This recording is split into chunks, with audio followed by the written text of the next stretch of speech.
Thanks very much. It's really an honor to be here, and thanks to also the rector, Yusuf Munayyer, who is, as you well know, an excellent product of the University of Maryland. So happy to be here.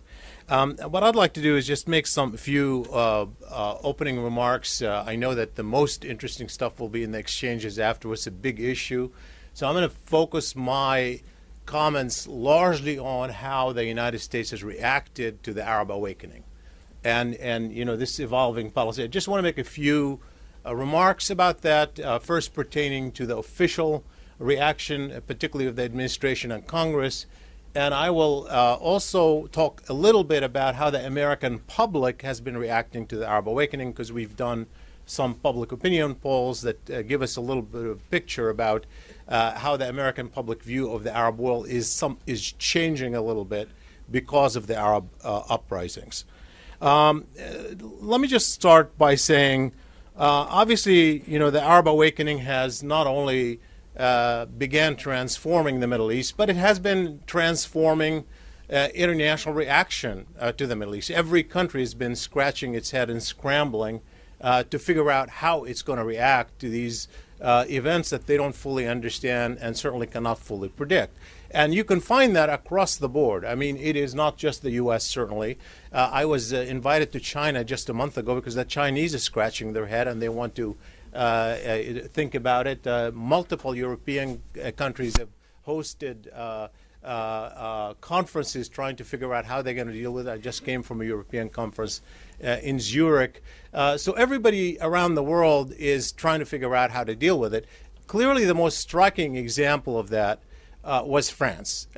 If you recall what happened in France, I mean, we've had, when the revolution began in Tunisia, the French automatically embraced Ben Ali.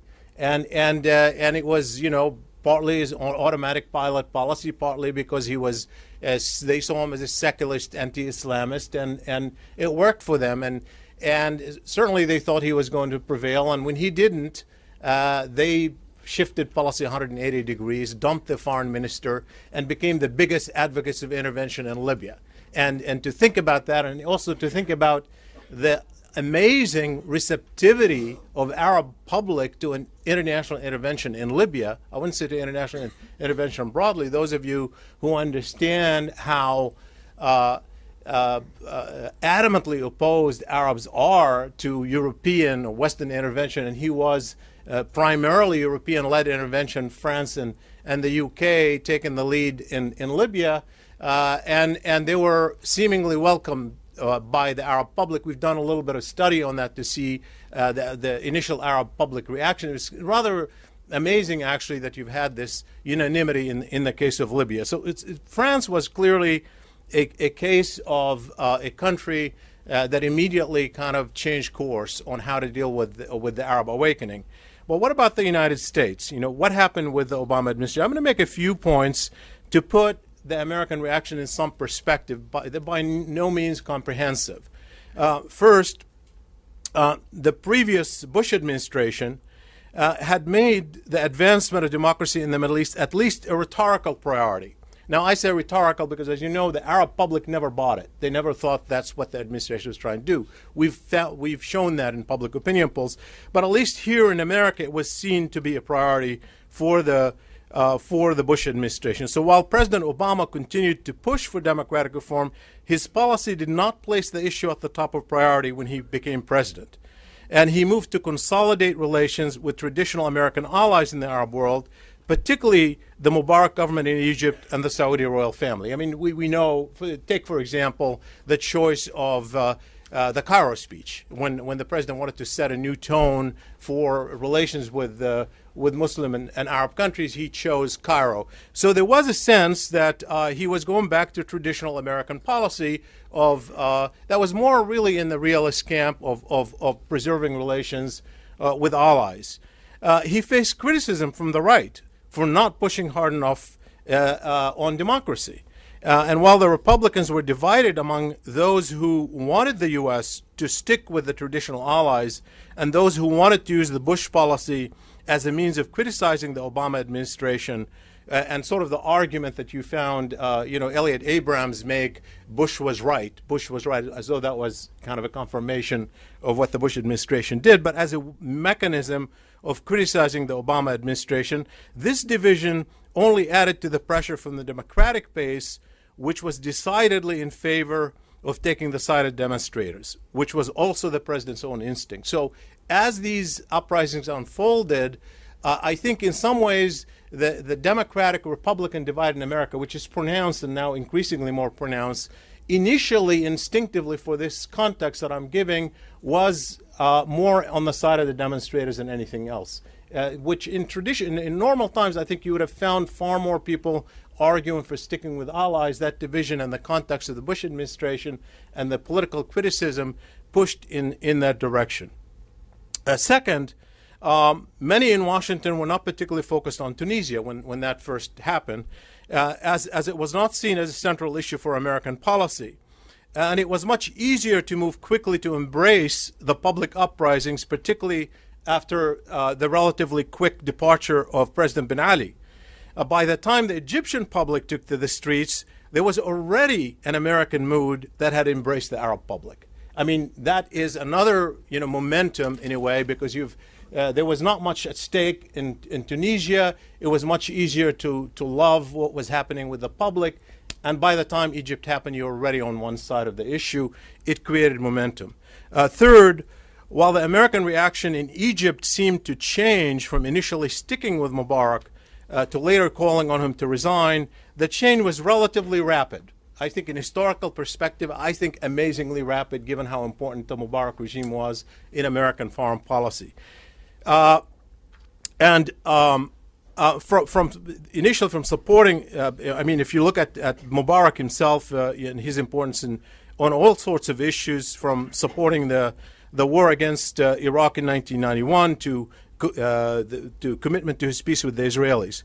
But the United States also could not initially tell how determined the Egyptian public would be, or if Egypt was simply too different from Tunisia to expect the same outcome. If you recall, everybody was debating whether this is an Arab revolution, Arab awakening, or just Tunisia is a case of one. And you heard a lot of analysts saying Egypt is different from Tunisia, and then Yemen is different from Egypt. And then, that was certainly an argument. And frankly, I think the U.S. government was uncertain about that. And I know for certain they were uncertain about what would happen in Egypt. As the intensity of the uprising increased, despite the initial bloody response by the Egyptian police, the American position moved quickly. One should also not underestimate the consistent advice the United States gave, including the Pentagon, to its allies in the Egyptian army not to use force. Certainly, the Egyptian military leaders had their own calculations and made their own decisions, but the United States made its own position clear. I think that may be a not fully told story.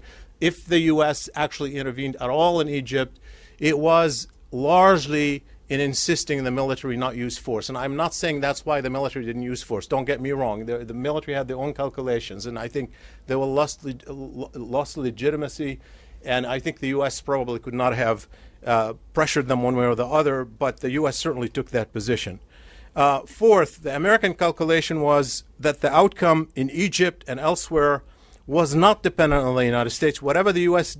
said or did was not going to determine the fate of President Mubarak. That is certainly a conclusion the White House had. I think the conclusion the State Department had, and I think it was largely right.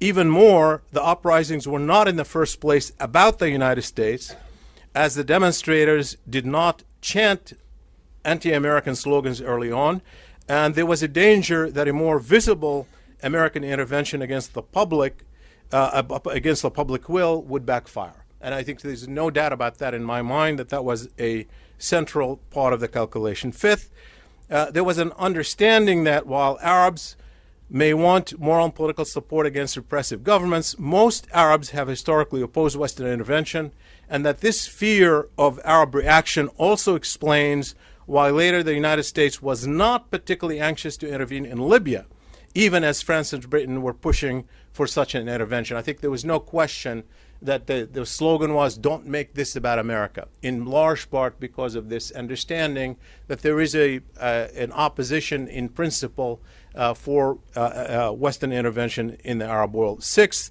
the peaceful nature of the demonstrations captured the imagination of the American public and Washington, including Congress. They went against the general expectation that change in the Arab world was more likely through militant means. That clearly created a much more openness toward the change in the Arab world. Now, I'm going to mention a few things later on about the role of Congress in this, because I briefed Congress multiple times during the uprisings, and the sort of questions that I was getting were very interesting.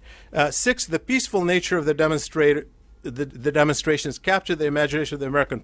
Well, I said that, but I want to say something about that in terms of the polling.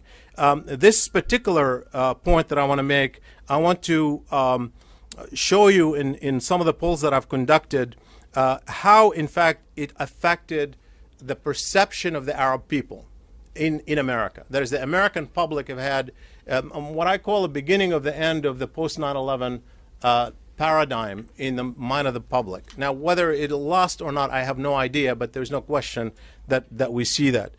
Seventh, the non-ideological nature of the uprisings was striking. Most demonstrators in the early stages focused primarily on dignity and freedom and kept ideology and foreign policy out of the equation.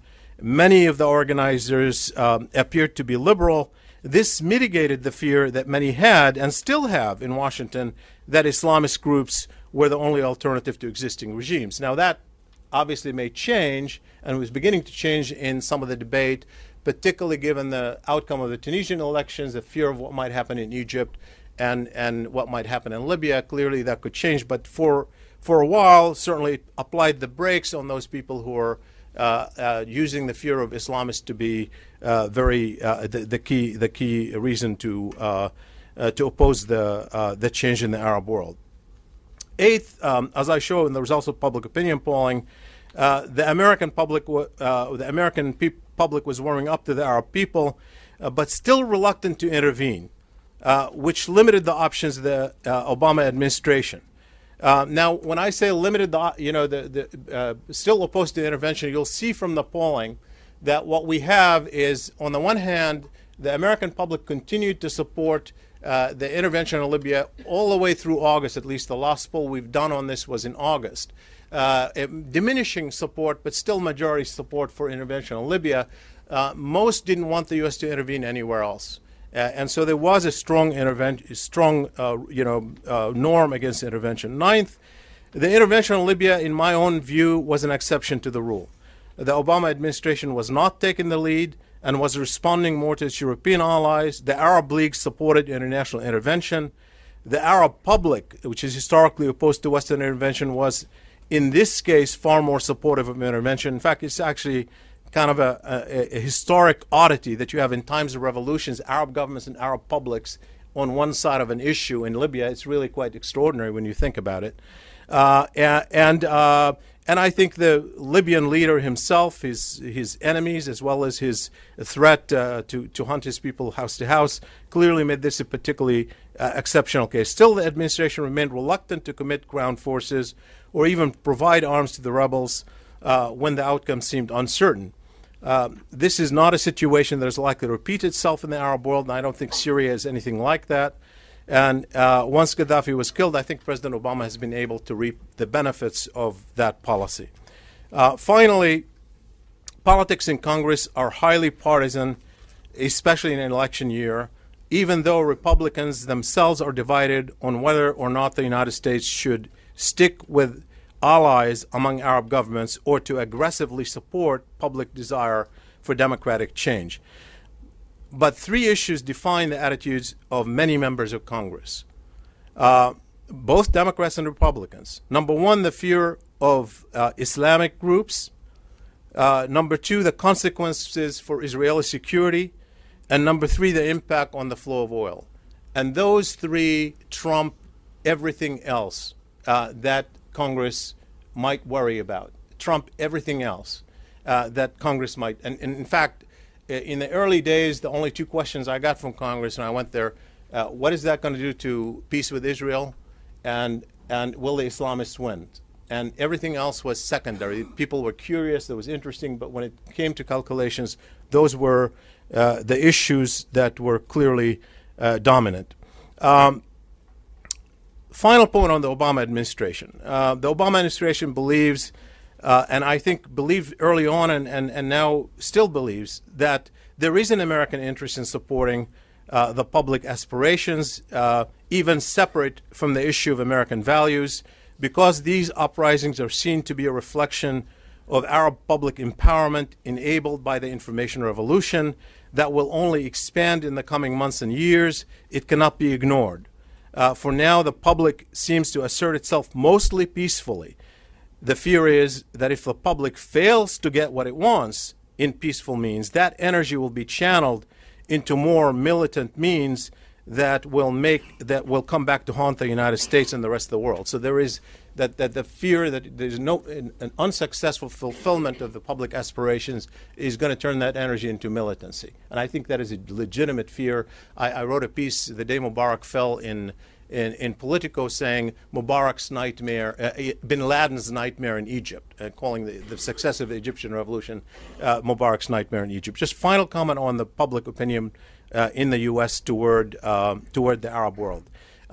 First, one of the things that we found is that Americans now have a positive view of the Arab world. 55% of the American public has a positive view of the Arab world. We can see how Tahrir Square is being invoked in American events, and I'm not going to mention Wall Street. I'll mention Wisconsin first, because that was an interesting case where in middle America you have people invoking Tahrir Square. The idea the American public could learn something from the Arab public was just amazing, and I think that reflected itself in the early reaction where 55% of the American public expressed favorable view of the Arab people, including 70% expressing views of the Egyptian people right after the Tahrir Square events. So it captured the imagination of the American people. Second, the American public, in the polling, a majority say they would like to see democratic change in the Middle East, even if it leads to governments that are not friendly to the United States. And that is really a surprise. And third, while more people sympathize with the demonstrators in every country than with the governments, including Saudi Arabia, the overwhelming majority of Americans don't want the U.S. to intervene. And that is very clear in all the polling that we have done. Now, I didn't say a thing about the dilemmas the U.S. has faced and the contradictions and what people call double standards, including on the Bahrain issue or the Arab-Israeli issue. I'd be happy to engage that in the questions and answers, and I'll end with this. Thanks very much.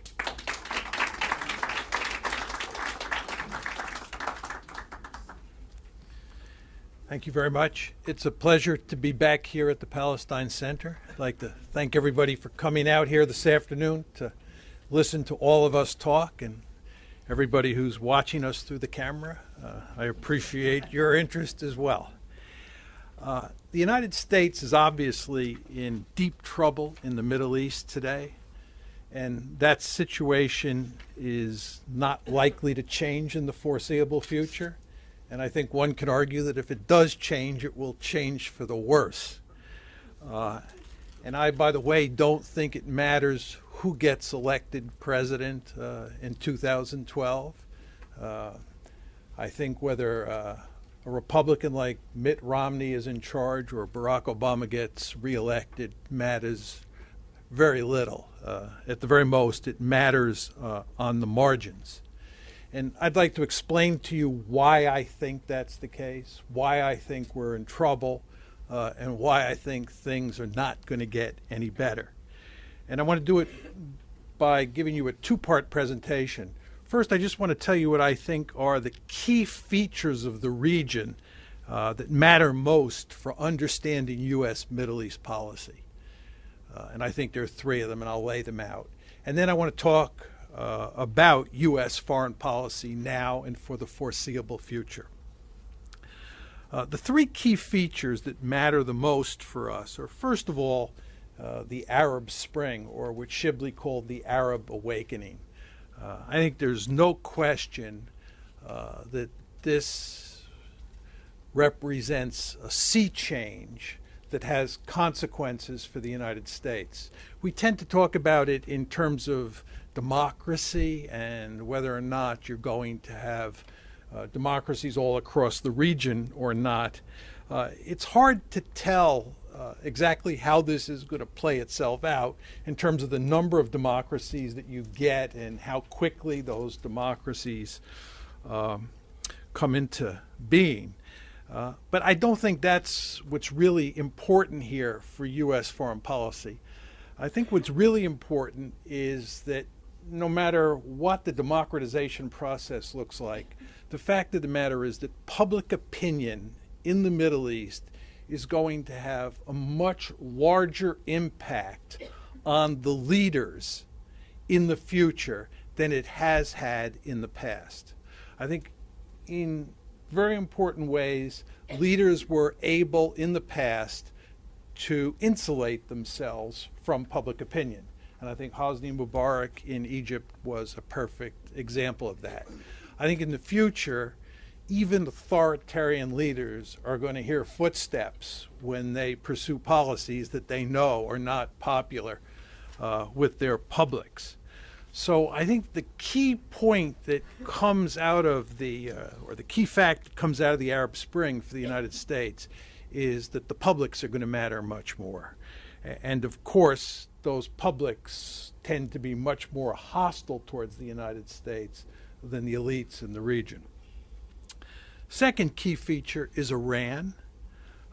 There is no question in my mind that Iran is going to continue to pursue nuclear enrichment.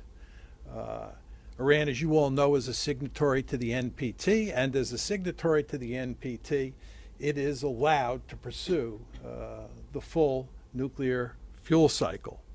The problem from an American and from an Israeli point of view is that if you have a significant nuclear enrichment capability, it's only a minor step to developing nuclear weapons. And the reason, of course, that the United States does not want Iran to have a nuclear enrichment capability is because that will mean they almost have nuclear weapons. And if they decide at some point down the road to get nuclear weapons, it will not be very hard to achieve that goal. To put it in football terms, they're down on about the 1 yard line with a full nuclear enrichment capability, and it's a short distance into the end zone. So Iran is going to loom large for the United States for the foreseeable future, again, in large part because Iran is going to pursue nuclear enrichment. And then the third point that I would make is that there's not going to be a two-state solution in the Middle East. I find it quite remarkable that so many people inside the Beltway continue to talk about the peace process and a two-state solution. This is, in my opinion, laughable. There's going to be a greater Israel. Israel is going to end up owning all of the land between the Jordan River and the Mediterranean. Bibi Netanyahu was elected on the platform that there would be no Palestinian state. He has a government that is filled with many people who are much more hawkish than him on this issue. And even if they're thrown out of office and Zippy Livni comes into power and decides she wants a two-state solution, she's not going to allow the Palestinians to have a viable state. And even if she was, there's enough opposition in Israel to make sure that that doesn't happen. And for sure, the United States is not going to put pressure on Israel to move towards a two-state solution. So the three key features are the increased prominence of public opinion in the Middle East. Number one, the fact that Iran is going to continue to pursue nuclear enrichment. And number three, that there will not be a two-state solution. So what does this all mean for U.S. foreign policy? How do we think about U.S. foreign policy in the Middle East? I think there are three dimensions to U.S. Middle East policy which map quite nicely with those three features that I just outlined. First, let's talk about Israel, and let's talk about the special relationship that the United States has with Israel. It's very important to define what we mean by the special relationship. The United States has a relationship with Israel that has no parallel in modern history. me put it differently. It has no parallel in recorded history. We have never seen a relationship between two states that looks anything like the U.S.-Israeli relationship. In particular, we give Israel huge amounts of material aid, both economic and militarily, and we defend it diplomatically at every turn. But what's most important about the relationship is that we give that aid unconditionally. In other words, no matter what Israel does, it continues to get full American support. So as most of you know, every American president since 1967 has opposed the building of settlements in the West Bank. Every single president since 1967. Yet we have never done anything significant to cause Israel to change its policies vis-a-vis the settlements, even though our policy has been that this is against the American national interest. The special relationship is not going to change anytime soon. And that, of course, is why Israel will continue to colonize the West Bank and will end up with a greater Israel. We're not going to prevent that from happening. And this is going to cause the United States even more trouble in the future. And the reason it's going to cause us even more trouble in the future is because of the increased importance of public opinion in the Middle East. It's very clear that across the Middle East, the Palestinian issue is of great importance to most Arabs and Iranians. And as it becomes increasingly clear that the Palestinians are not going to get a state of their own, and they're effectively going to live in an apartheid state and be second, if not third-class citizens, that point is going to rub huge numbers of people in the Arab and Islamic world the wrong way. And it's going to cause the United States more trouble than ever, because we will, of course, continue to support Israel's policies towards the Palestinians. So this, of course, is one of the reasons we are in trouble today, and it's one of the reasons that we will be in even more trouble down the road as it becomes more apparent that a two-state solution is not going to happen. I would just add parenthetically that many people say, why is it that the Arab Spring has not had an effect on the Palestinians? And I actually think there's a quite simple answer to that. The Palestinians in the occupied territories, especially in the West Bank, are not interested in democracy. What they're interested in at this point in time is having a state of their own. They're interested, to put it in slightly different terms, in separation or partition. They're not interested in democracy. They're not thinking about being part of a greater Israel.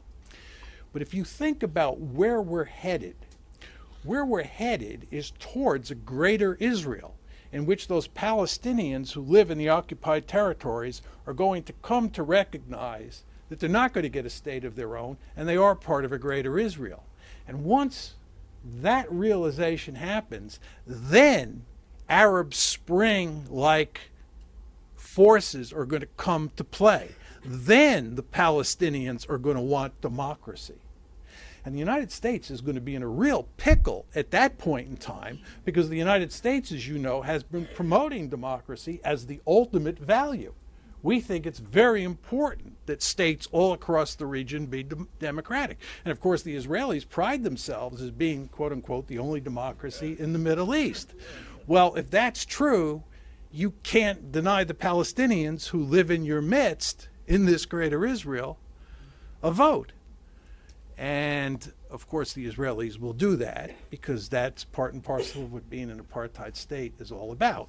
And that's going to tie the United States and the Israelis in knots and cause us all sorts of problems. So my point to you is that the special relationship, which is the first dimension of U.S. Middle East policy, is a prescription for big trouble for the United States. Second, talk about Iran. There's no question that we are going to continue to treat Iran as the devil incarnate. And the only interesting question really is whether we try to contain it or we attack it. If we or the Israelis or both of us attack Iran, that will cause us untold trouble in the region.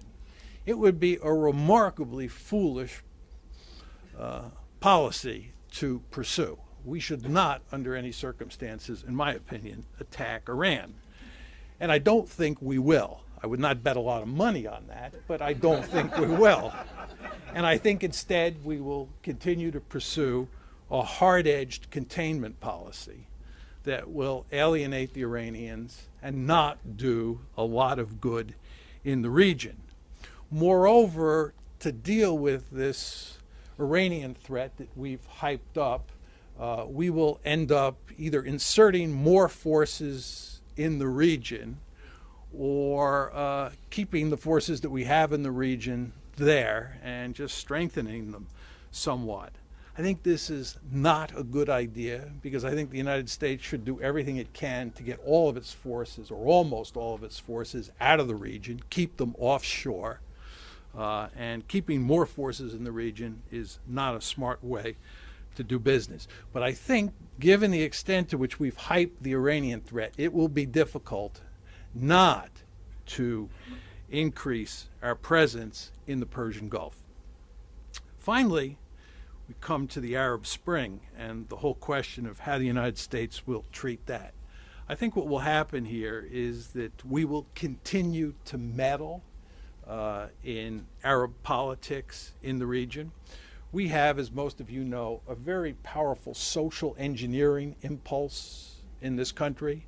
We think we are the chosen people, to put it in Madeleine Albright's terms. We think we are the indispensable nation. We stand taller, we see further, and therefore we have a God-given right to go into countries all across the world, the Middle East included, and tell people what their politics should look like. Given that the Middle East is likely to be an unsettled area as democratization plays itself out across the region over time, there will be ample opportunities for the United States to intervene and tell people in the Middle East what kind of politics they should have at home. So you should not be surprised at all if you see more Libya-like operations in the future, because it's consistent with how we've behaved in the past and how we think about ourselves. You also want to keep in mind that despite all the rhetoric about how much we love democracy and how much we're interested in promoting democracy in the Middle East and in other areas, we have a rich history of overthrowing democracies in the Middle East and in different places. So just because we get democracy in country X in the Middle East does not mean that the United States will applaud and move on to promoting democracy in the next country. Indeed, there's always a good chance that we will intervene and overthrow the democratic forces, as we did in Iran in 1953, and as we did with the Palestinians after Hamas was elected.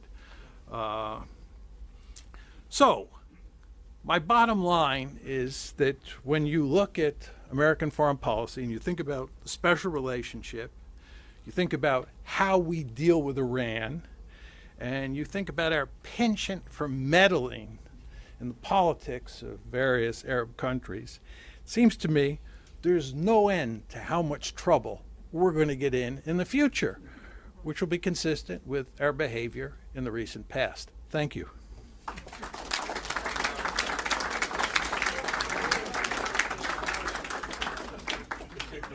I don't know whether to go on with my opening remarks or just agree and disagree, and primarily disagree with respectively with John.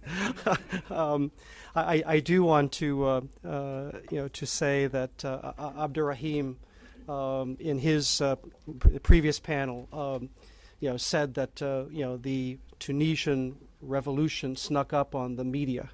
I can assure you from my vantage point at the State Department in December of last year, it snuck up on the State Department as well, in the purpose of full disclosure. This is a great warm-up. I teach at Dickinson College, the Penn State School of International Affairs, and the Army War College, and as it would occur, my next class is on the Arab-Israeli situation. So I'll be primed by the time Monday comes around. I've been involved in and around the peace process for about 15 years in various capacities within government, at the White House, the State Department, and the Pentagon. and in U.S. policy in the region from a political, diplomatic, and military vantage point for longer than that. So, but I can say since I left government in March, if you don't know what's going on right now with the United States policy, it's no longer my fault.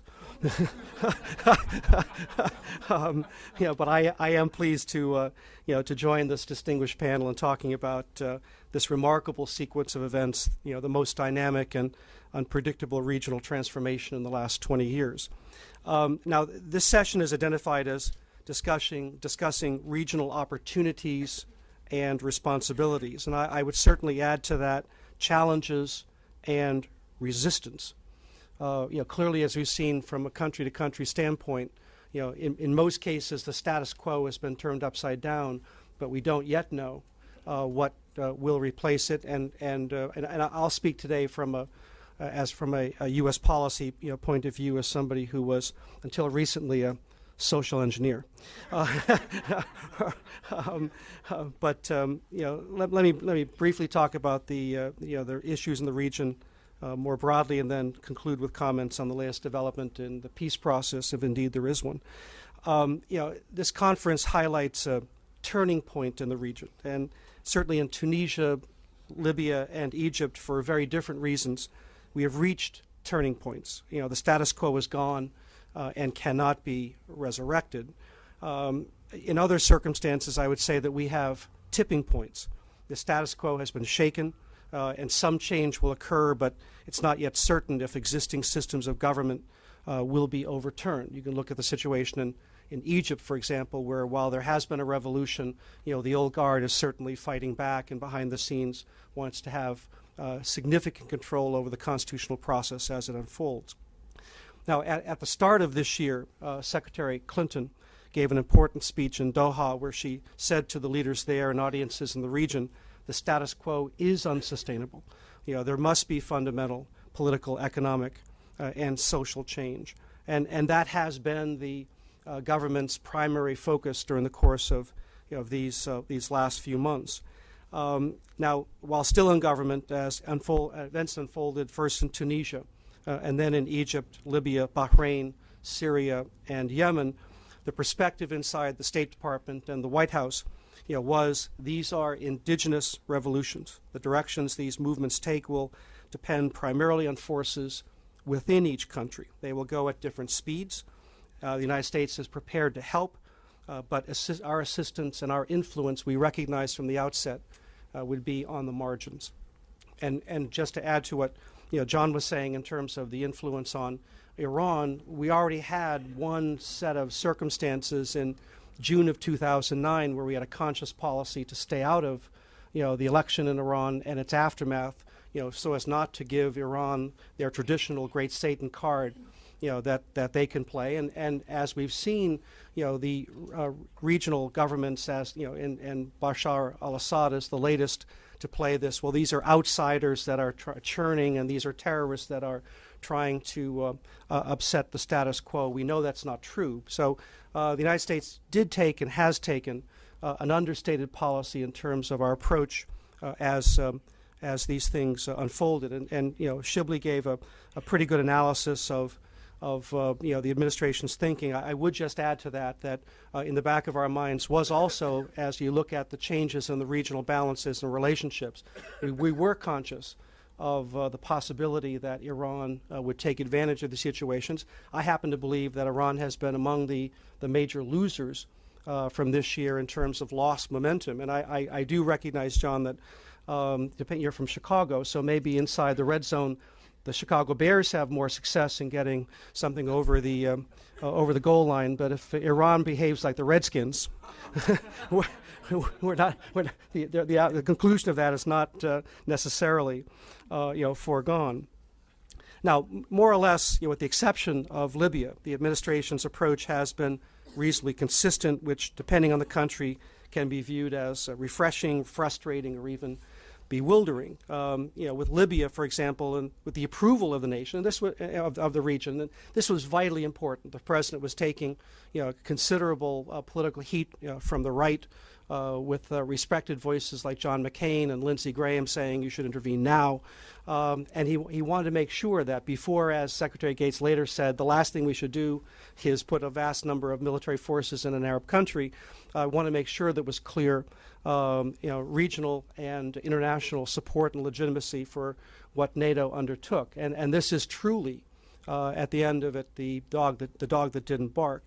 And obviously that NATO intervention, while stated in terms of humanitarian protection for the Libyan population, did in fact evolve into more aggressive support for regime change as the National Transitional Council demonstrated its viability and gained support within Libya. Now in Syria, the administration has publicly called for Assad to step aside. I think it arrived there a bit late in my view, but today is in the right place. But notwithstanding, the understanding negotiated this week by the Arab League, there are mixed views within the region about the future course of Syria, and there is not a consensus, the same kind of consensus for a dramatic change in Syria that as we saw in Libya, and certainly we've also seen the direct opposition of China and Russia, to more aggressive sanctions that could turn the tide there. In my view, Assad is mortally wounded, but can survive for some time. So it's unclear whether Syria has reached a tipping point. The same can be said for Bahrain. The United States has taken a very different approach to Bahrain, quietly supporting the reformers within the ruling party or within the ruling family, and hopes to see reform begin soon, while recognizing this is a long-term process. But there are extraordinary risks, to U.S. credibility, with this approach.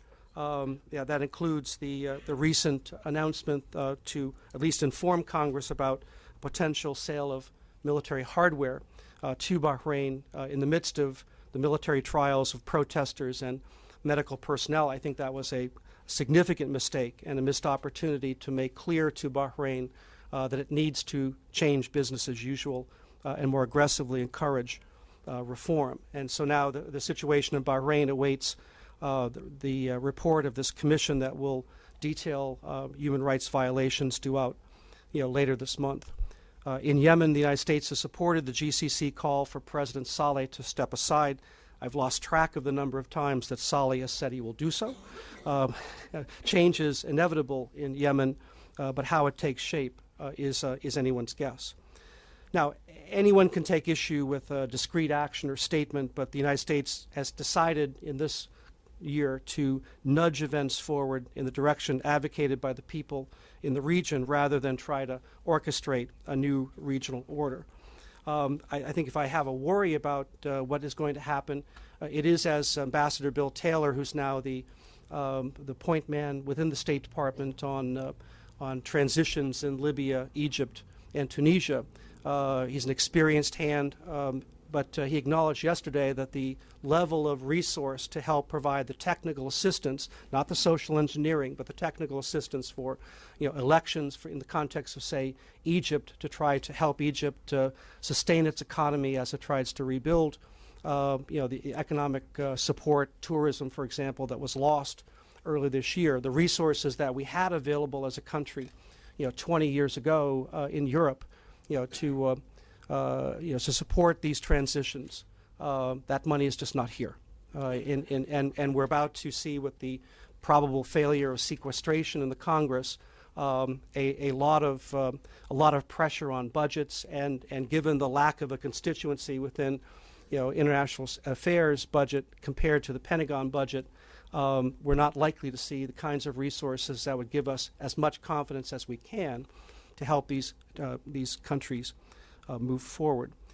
Now, in academic circles where I now reside, there's a debate as to whether to place the pre-existing Israeli-Palestinian conflict in the context of the Arab Spring. And while it is different in a key respect, establishing a new state as opposed to transforming the governance of existing states, there's no question that the process is subject to the same regional forces in play as with surrounding countries. And certainly you can see in the recent actions of the Palestinian Authority and Hamas that they reflect that pressure, and as John did say, the growing importance of public opinion, throughout the region. So if the question is, if Egypt, Tunisia, and Libya are transforming, why not Palestine? The answer is, of course, that it can and it should happen for Palestine as it is happening in other parts of the world. For 20 years, there's been a process and a clear path to Palestinian statehood. For 10 years, and I was at Camp David 11 years ago with the President of the United States at the time, there was an understanding of the broad parameters of an agreement that would create a Palestinian state. We know them well. At the risk of picking out an old wound, as the Secretary of State has reminded the current Palestinian leadership any number of times, had Chairman Arafat said yes at Camp David or at the Taba Summit, Palestinians would be leading rather than following changes in the region. 10 years ago, the essential question that Chairman Arafat faced was, are the Palestinians ready to end the conflict and make difficult compromises to achieve an independent state? The answer then was no. The answer today appears to be not yet. And while I do not underestimate the complexity, the emotion, or the history of the substance behind this process, there are difficult differences that need to be resolved for each of the final status issues that we know very well. The challenges before us at the moment are about political leverage in advance of a negotiation that, at least today, notwithstanding the obvious opinion in this particular room, that negotiations are still necessary in the view of all of the current participants in the process as it exists today. Now, there is danger in the present course of doing damage to this process itself, assuming that both sides are still committed to the Oslo process and a two-state solution. And again, I've listened attentively to the discussions today, and obviously believe that there may be a different view in this room. The things I, you think? The things I can say at this forum, that I could not say at the podium down the street where I was residing a few months ago. The move by President Abbas to formally request Palestinian statehood and the push for membership in various UN bodies, starting with UNESCO, has given the Palestinians the initiative, with Israel and the United States now forced to react. And certainly some of the ideas that you've talked about today, can add momentum to the Palestinian cause going forward. That's fair enough. But in echoing the words of General, now Director David Petraeus, who said during the Iraq War, where does this end? It is one thing to say that there's a loss of faith in the United States as an even-handed broker within the process, or that politics within the United States favors Israel as opposed to Palestinian interests. Those are legitimate concerns, and they are certainly nothing new. But I would argue that the unique U.S. role in the process is to ensure that whatever is put forward, that both sides get what they need, not necessarily what they want, and to be the essential guarantor and implementer of any agreement that emerges from any process in the future. No one else but the United States has the ability to work effectively with both sides. Now, for a variety of reasons, including domestic politics, the United States is doing the only thing it can at the present time, attempting to work at the expert level to close existing gaps in a situation where a direct high-level negotiation is simply not feasible, given the deep lack of trust between the current leadership of the Palestinians and the Israelis. And certainly as we approach an election year in the United States, the Obama administration cannot do more than it is currently doing. And I no longer work for the Obama administration. Now, as you know, and as I think Shibley talked about, the Congress is in a very different place and is in a position to impose real costs on the Palestinian Authority if it chooses. And the closer current efforts get to compromising the effectiveness of UN agencies tied to vital U.S. national security interest. John talked about the importance of Iran, and certainly if this process gets to the IAEA, then Congress is likely to step in ways that will not be helpful to the Palestinians. While the current tactic does involve the Palestinian Authority acquiring some leverage, it is leverage that can only be spent in a peace process. If there's no peace process, ultimately there is no leverage.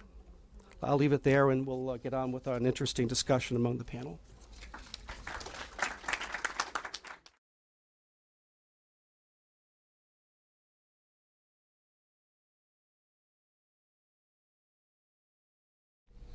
we are 1 year away from the presidential election of 2012.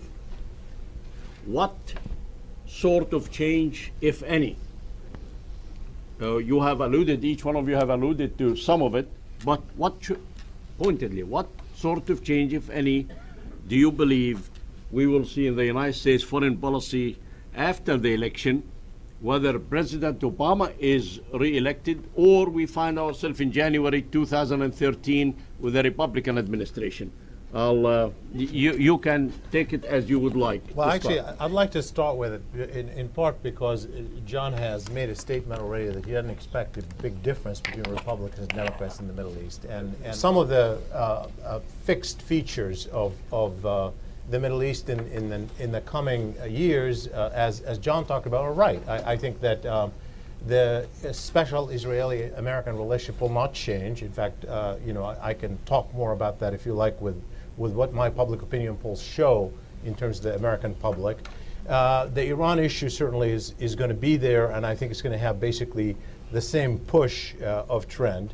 And I think public opinion in the Middle East, as I've been arguing for the past, how many years now, decades, is increasingly more important even before the Arab revolutions because of the information revolution, and now certainly more important. Those features are right. But having said that, I think presidents make a big difference. And I'm sorry, I think, to say that there is a huge difference. If Al Gore was there when 9/11 happened, I don't think the choice of where we go would have been the same direction. I mean, one can argue, or even another Republican, if Bush 41 was in office when 9/11 happened, a war of choice in Iraq where a president could have had a different model at all, saying he could have said the Arab-Israeli peace is the biggest obstacle to American policy in the region. It is our best way to deal with Al-Qaeda and its allies is to resolve that issue instead of to take us to Iraq.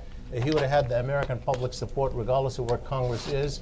Presidents matter and parties matter. And I think to say that they don't, I don't think is accurate. And I think if you look at the grassroots in American politics now, it is true that, of course, why Congress is an automatic pilot on this policy where the president have to deal with is certainly in part its lobbies, for sure. But it's also something profoundly important at the societal level in America. When I poll in the American publics and I say, do you want the United States to lean toward Israel, to lean toward the Palestinians, or to lean toward neither side? This is a question we've been asking over a decade, really. And what we find is, not surprisingly, most Americans, almost 2/3, don't want the U.S. to lean toward either side. But of those 1/3, quarter to 1/3, it varies, who want the U.S. to take sides by a ratio ranging from 3-1 to 5-1, and sometimes 6-1, they want the U.S. to support Israel. Now, more importantly on that is when you ask the public, rank the issue, how important is the Arab-Israeli issue and the priority, those who want the U.S. to take no side don't rank it high in their priorities. Those who rank it very high in their priorities are those who want the U.S. to take sides. Now, when you divide it, what has happened over the past several years is a partisan divide on a scale we have never seen. On a scale we have never seen.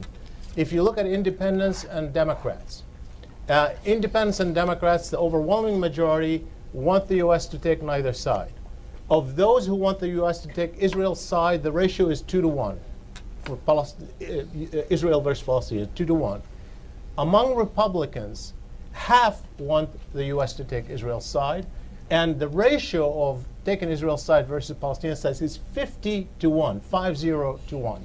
And that is in large part because of the rise of the evangelical right. And obviously, we could talk about this is not a preordained right. It's a political pact that has been developed over many years, not really theological at its core, although it's explained that way. You can argue whatever you want to argue, but the reality of it is that's what we have. And that means that if you're a member of Congress whose constituency is on that side, you are on automatic pilot. You don't even need a lobby to get you there. A lobby helps.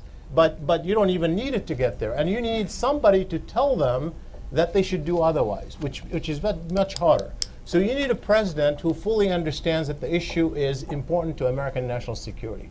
I happen to believe that the Arab-Israeli issue is central to American national security, that it's a vital interest, in fact, for American interests in the Middle East. And with the Arab revolutions, in fact, what we see, contrary to some of the interpretations that's become less relevant because of the domestic politics, what we have seen is that it's become more relevant. And most of the polling that have been done so far since the Arab Revolution show that the Arab-Israeli issue remains the prism through which Arabs evaluate American foreign policy. And you can certainly make a case that it's important.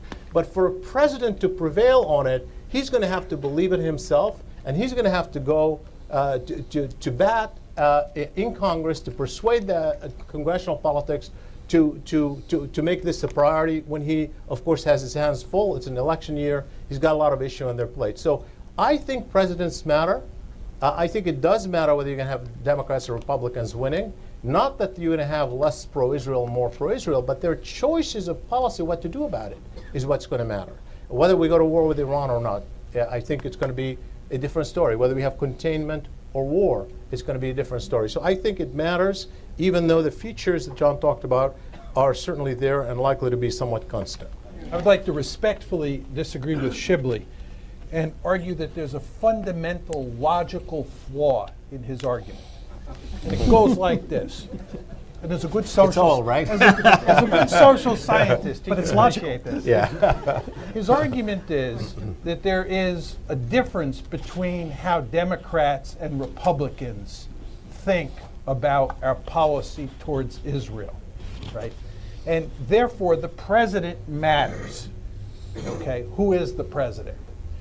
But the problem with that argument is there is no variation in how our presidents perform.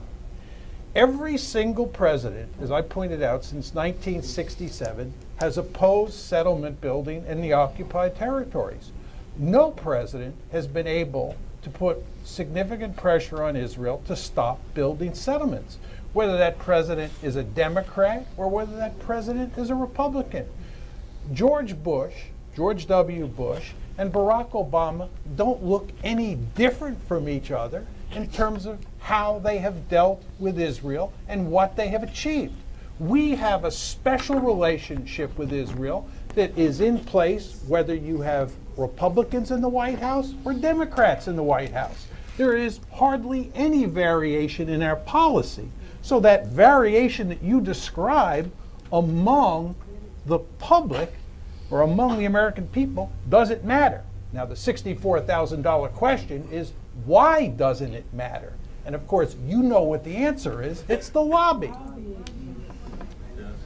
Unfortunately, where we have in fact had some basic consistency of policy over time, we haven't managed transitions very well. You had the decision by the Bush administration in January of 2001 that President Clinton had invested so much in the peace process through Camp David and even supported through literally the final days of his administration and couldn't succeed.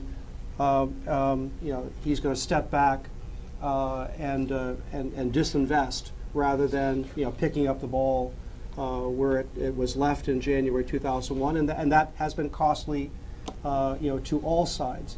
Likewise, there at least was an interesting conversation, whether it was official, unofficial, done out of political desperation or whatever. There was an interesting conversation going on between President Abbas and then Prime Minister Olmert in September of 2008, and it did not survive Israeli politics, much less American politics. This administration appointed George Mitchell on day one, sent him into the region in the first week in office, demonstrated a willingness to be invested in the peace process in the first term, and stayed with that strategy until November of last year, when it was clear that the brief negotiation that did take place would not survive the failure of Israel to extend the settlement moratorium. And for all intents and purposes, notwithstanding the rhetorical position where the United States is now, That is where we are, and nothing is going to change until January of 2013. History does tell us that if there is something to be accomplished in a process, it is much more likely to occur in the second term of an administration than in the first term. So it does make it, while the actual approach to the issue may or may not be different, I argue that there are differences. I tend to agree with Shibley on this. Nonetheless, the political position of a president in a second term gives the maximum amount of flexibility given U.S. domestic politics to try to accomplish what can be accomplished. So an Obama administration in a second term is going to take another run at this, where a Republican candidate, President X, whoever, is likely to not venture out, and that just pushes a solution down the road by X number of years. Now, we can have a debate about, does time favor the Palestinians? I think time does favor the Palestinians. But in terms of the need for a U.S. president to be engaged in this process across a finish line, where the president is in a 4 or 8 year term matters. Before I open it to the audience here, there is one online question, and then we will go to the audience. Do you see, and any one of you can take it, do you see any potential in Congress to make progress on Israel/Palestine? No. I'll take that. Professor Mearsheimer. You got 3 no's. So. Not as long as there's a Republican House. All right. No. No? No. Yeah. That- Congress will never take the lead on That's that. very quick. I like this My speech. question is to John Mearsheimer. At what point, what is the tipping point when Greater Israel is visibly there and becomes recognized as such, and the dynamics to combat that by the Palestinians, including plausible scenarios to undo that, becomes visible to all of us? And to P.J. Crowley, I remember distinctly when you were caught by surprise on Tunisia. And my question... I thought I admitted that. You did. Riots in You did, Tunisia. absolutely. And so we have, this past week, we have grilled your successor on the fiasco I of noticed that. UNESCO and the settlements. And walk us through this logic or illogic of thinking that bets the United States of America against the Palestinian in almost 15 different organizations of the UN, whether it's WHO or the Electoral Property Organization, or even the Weather Organization, or maybe the Aging Organizations, and so on. So you walk us through this logic. Why would the United States want to be battered and its reputation be compromised by this attitude? On your question to me, I think it should be apparent to almost everyone now that the two-state solution is dead. And I find it somewhat surprising that people, especially inside the Beltway, don't understand that. But I think it is the case that Israel itself and Israel's supporters in the United States and the administration all have a vested interest in pretending that the two-state solution is still a viable alternative. Because once you admit that there is no two-state solution, the question that automatically pops up is, okay, if no two-state solution, what next? And of course, Ehud Olmert in November of 2007 provided the answer to that question, which is where he said, or when he said, that if we don't have a two-state solution, Israel will end up in a South Africa-like situation, which is another way of saying that it will end up as an apartheid state. And then he said in the next sentence, that will be the end of Israel, because he, of course, understood that defending apartheid in the West, in a world where democracy is venerated, is going to be extremely difficult to achieve. So people just don't want to face up to the alternative to a two-state solution. So they continue to talk about it as if it were a viable alternative. But it's not, and it doesn't matter whether it's a Republican or a Democrat. And I would note, by the way, I think you're being unfair to President George W. Bush. I can't believe I'm in the position of defending him. But nevertheless, the first president to really push the idea of a Palestinian state was not Bill Clinton. You all remember what happened to Hillary Clinton in 1998 when she was First Lady, and she mentioned the words Palestinian state and said it might be a good idea if there were a Palestinian state. There was outrage, and her husband had to disown her. Right? It was really George W. Bush in the wake of 9/11 who began to push hard on a Palestinian state. And in fact, he had a huge row in the spring of 2002 with Ariel Sharon. That's why he had to go into the Rose Garden and say that Ariel Sharon was a man of peace, because the Israel lobby had counterattacked and forced him to back off. And then in June of 2002, it was President Bush who pushed the roadmap. In retrospect, the roadmap actually looks pretty good compared to what we've had since. So Bush was trying to push as well. And in his second term with the Annapolis process, Condi Rice was trying to push. But they couldn't get anywhere. Obama couldn't get anywhere. I give credit to Obama for trying. He went toe-to-toe with Benjamin Netanyahu 4 times, according to my understanding of the historical record. He was defeated all 4 times, and in at least 2 of those cases, he was humiliated. Most recently on TV, where Benjamin Netanyahu lectured him about the ABCs of the peace process in front of the American people. He stood there and took it, and hardly anybody inside the Beltway said, this is outrageous behavior for a country that we're supporting to do this to our president. Just a quick comment on a specific answer to your question, Saeed. I think the global recognition, if it comes that there is no longer a two-state solution possibility, is when and if the Palestinian Authority collapses, which is exactly why the Palestinian Authority is using that as a lever now, as we'll dismantle ourselves because we refuse to be a fig leaf for occupation kind of argument. And I think that is an argument that they're using as a lever. If it does happen, then I think that's what you have. You have people who basically give up on that possibility, and then they go back to the table to figure out what to do.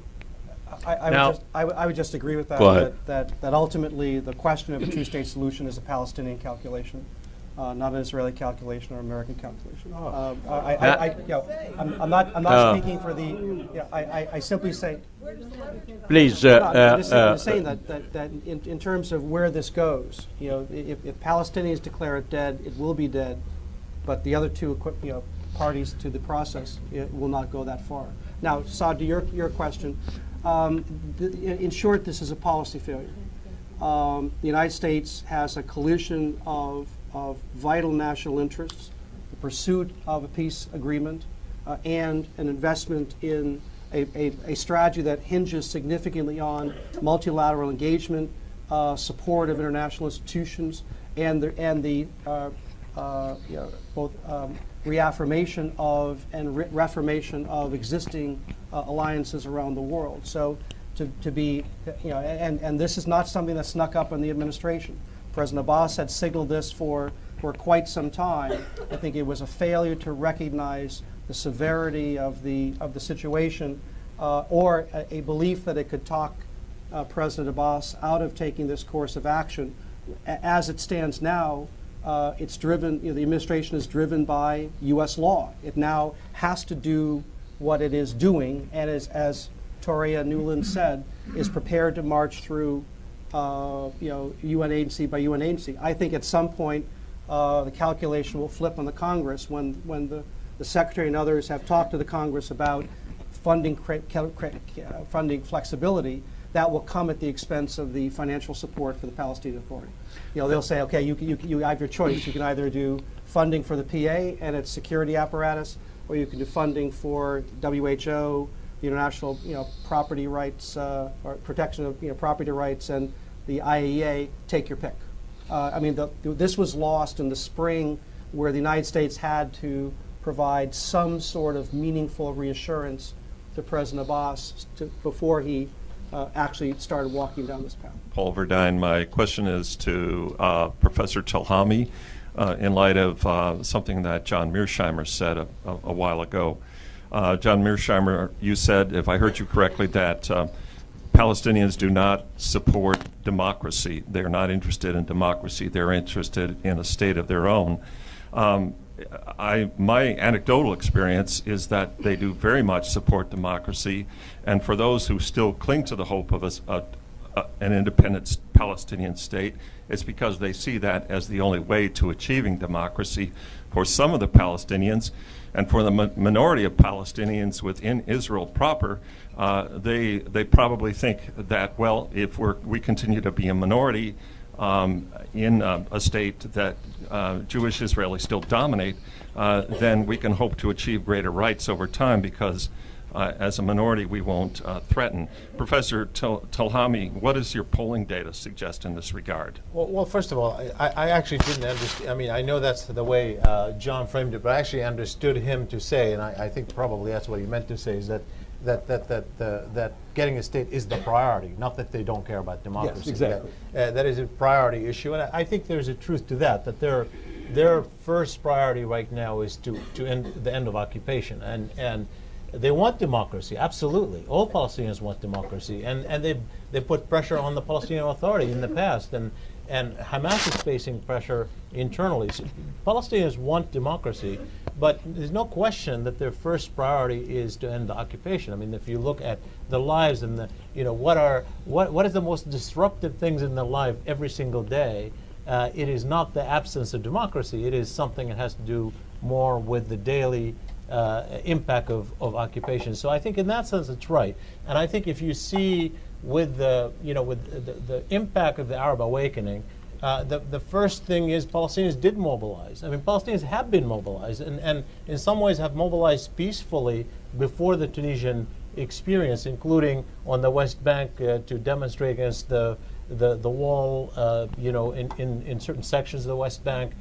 We've known that was mounting. There was a lot of stuff going, and then when the first reaction after Egypt was demonstrations asking for Hamas and Fatah to come together, because one of the things that is insulting to a lot of Palestinians, and that we find in the polls, not only inside but also in the Arabs across the board, that the overwhelming majority of Arabs do not want either a Fatah government or a Hamas government. They want a united government. Everybody is pushing toward that. That became a priority. What might happen if the reconciliation talks fail, and then there's no progress on the peace front? I don't know. And I would submit one more thing. People talked about Mr. Crowley talked about how the Palestinian Authority taking the issue to the UN was initiative that forced American and Israeli reaction, which obviously is true diplomatically. But one other thing it did is that there was a lot of energy in the Palestinian street following the Arab Spring that could have gone in a different direction. And the authority was on the defensive in the face of that. When they took an initiative, they managed to rally a lot of that energy behind them on a very specific political objective. So if that fails, you're going to see a lot of energy expressed again on the streets in the West Bank and Gaza, I think.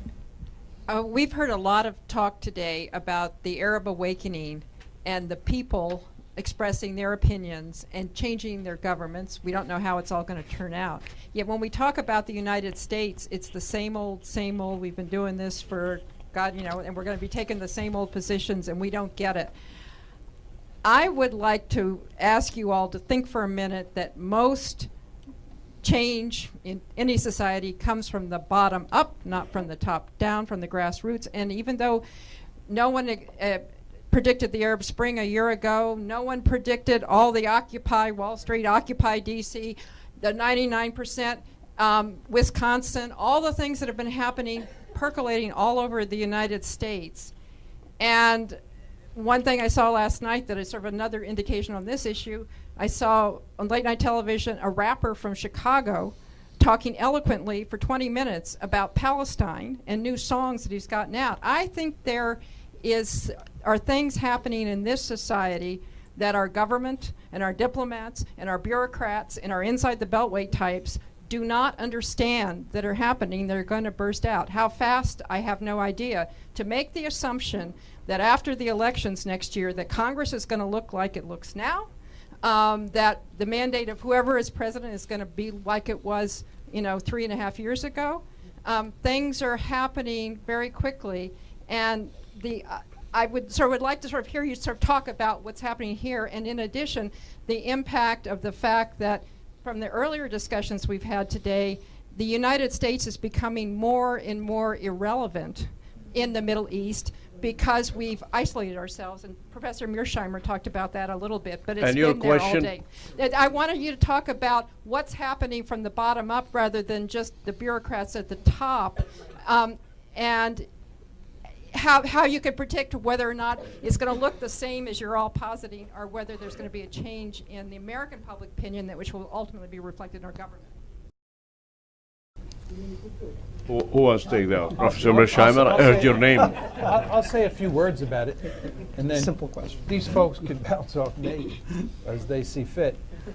When I think about the United States and the Israeli-Palestinian conflict, I think about it at three different levels.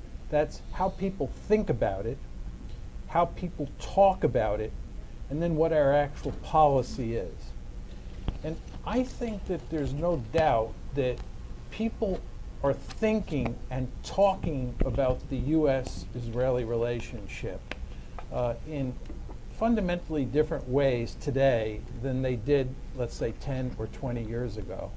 I think that Tom Friedman column from September 17th in the New York Times, where he said that Israel is pursuing policies and the lobby is backing those policies that are not in the American national interest, was a quite remarkable statement by him.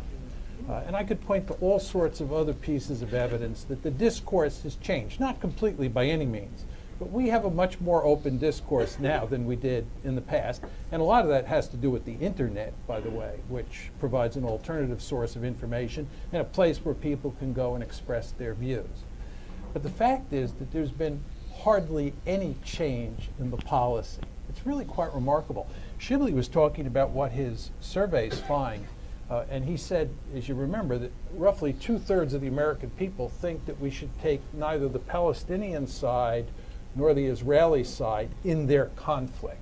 I've seen surveys that put that number at 70% or 75%, but somewhere between 2/3 and 3/4 of the American people believe we should favor neither side.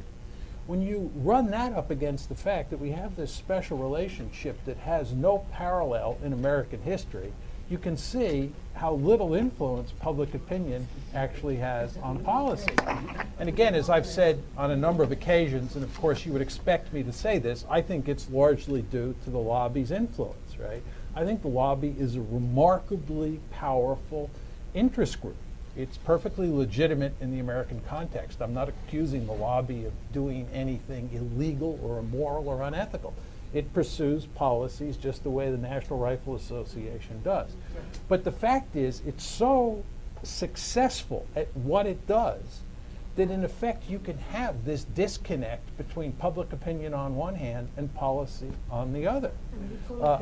And you would call it democracy. I think what's happening here is more and more people are beginning to wonder whether we have a democracy. I think it has less to do with the Israeli-Palestinian. I think it has less to do with the Israeli-Palestinian conflict and more to do with the financial crisis, right? I mean, I think that's what's really driving people to question what sort of democracy we've ended up with. But be that as it may, right, I don't think it matters very much. This is a point that I made in response to Shibley, who obviously disagree with me, who is president or who gets elected to Congress.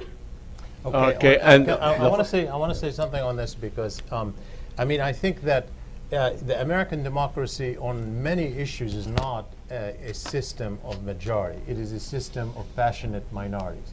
It's what we call issue specific. On many issues, you know, I care about 100 issues, but frankly, when I vote, I vote on the basis of a couple.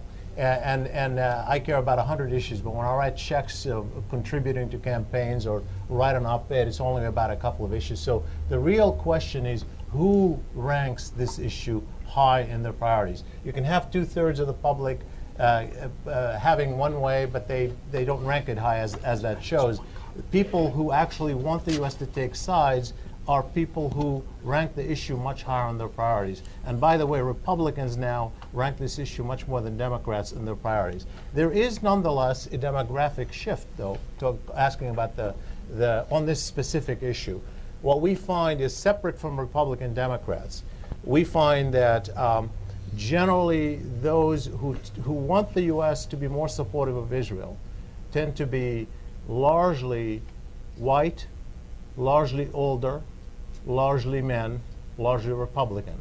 And we find that those who want the U.S. to be more independent are largely younger, largely women, largely minorities, and mostly Democrats.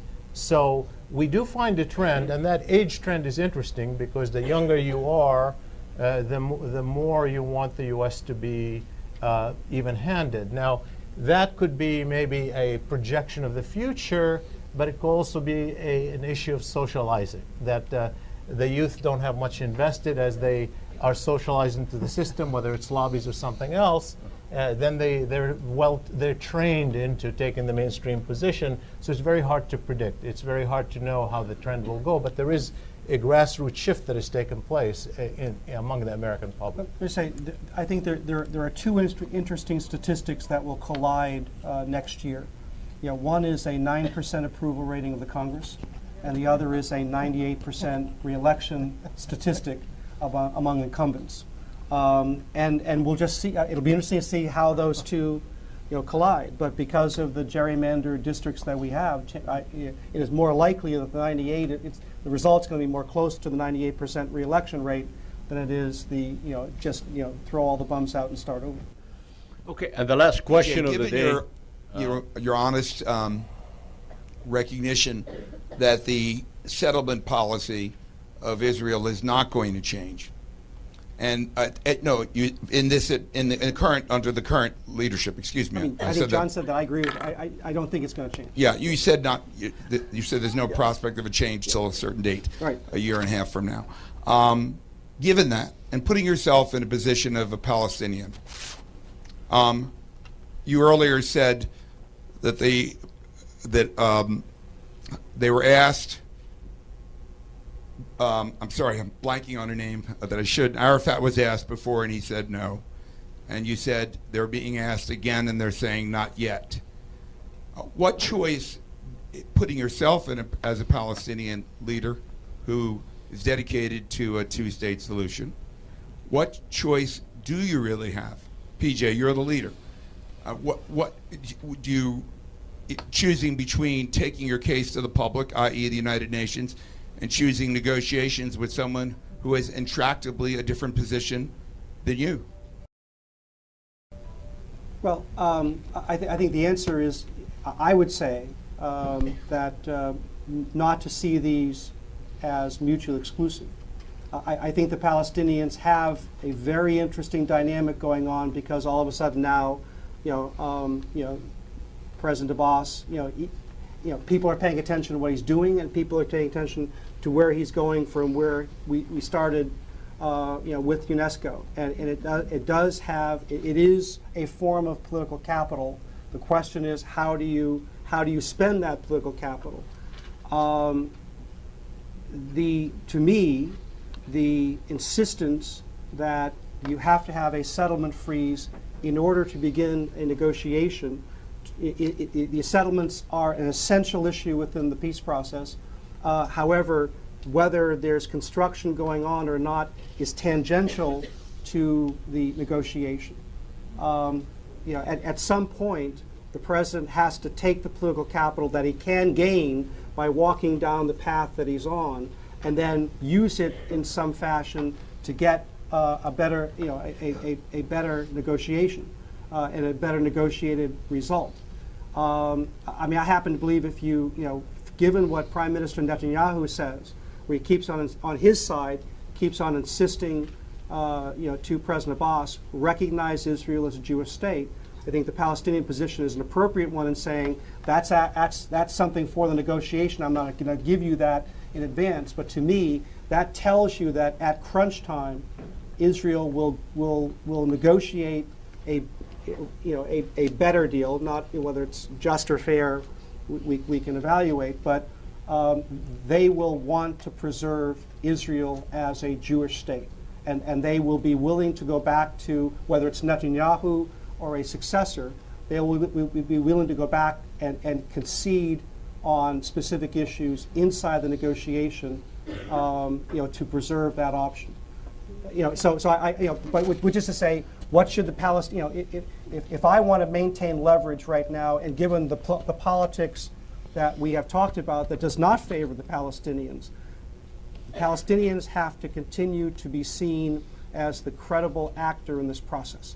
And that's where the one thread that's available to the Palestinian Authority is this informal experts discussion under the quartet process. It's you can call it proximity talks. It's been in existence for a while, but I think if the Palestinian Authority acts constructively within that expert process to be shown as being engaged on the substance of what ultimately has to produce an agreement, as it is also taking the actions that put the United States and Israel on the defensive, that combination gives the Palestinian Authority as much leverage as it's going to get to achieve, assuming that, from a PA standpoint, it still pursues a two-state solution.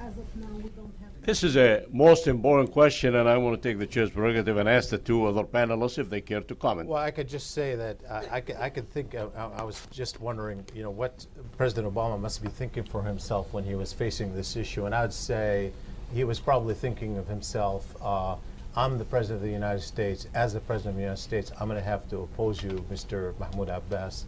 But if I were in your shoes, I would probably be doing the same thing. Right. This is what PJ said. But, Professor Mearsheimer? It cannot be emphasized strongly enough that the Netanyahu government is not interested in a two-state solution.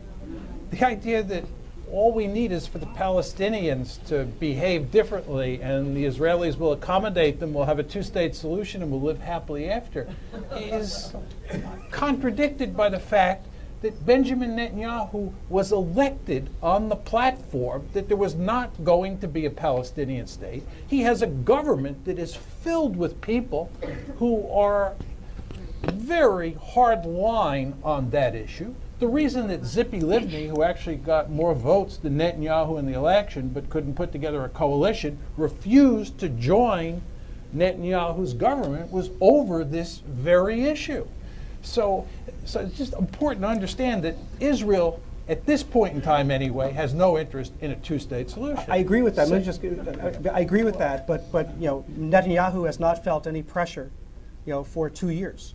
And only when there's a way of applying pressure to Netanyahu. Pressure from whom?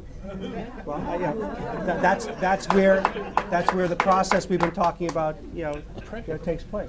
Okay, all good things. No, John has another point. All right, Professor Mearsheimer, let's be even-handed. I want to make a second point, which I think is very important. To assume that the Palestinians are the equal of Israel in this sort of conflict is simply not sustainable as a serious argument. The fact is that Israel is much more powerful than the Palestinians are. They have a state of their own. They have the most powerful conventional military forces in the region. They have hundreds of nuclear weapons. They're joined at the hip with the United States. And as Aaron David Miller has pointed out, the United States basically acts as their lawyer. So here you have Mahmoud Abbas, who doesn't even represent all the Palestinians, right? Because there's Hamas out there, who's trying to cut a deal with Israel, the occupier, and the United States, which has a special relationship with this occupier, which means that it will back that occupier no matter what it does. And you talk like the Palestinians are the principal problem here. I mean, I don't understand how the Palestinians can be the principal problem. No, I never when said the Israelis don't want. But in a negotiation, there is a point at which the weak party can gain the upper hand in a negotiation where it ultimately finds a way to threaten what the stronger party values more than anything else. I find it hard to believe. Anyway. And I knew that it's going to boil down to a Palestinian American to be the arbiter here and be even-handed. This has been an excellent exchange. You have been a stellar panel. I don't think that anybody could have done a better job. Thank you.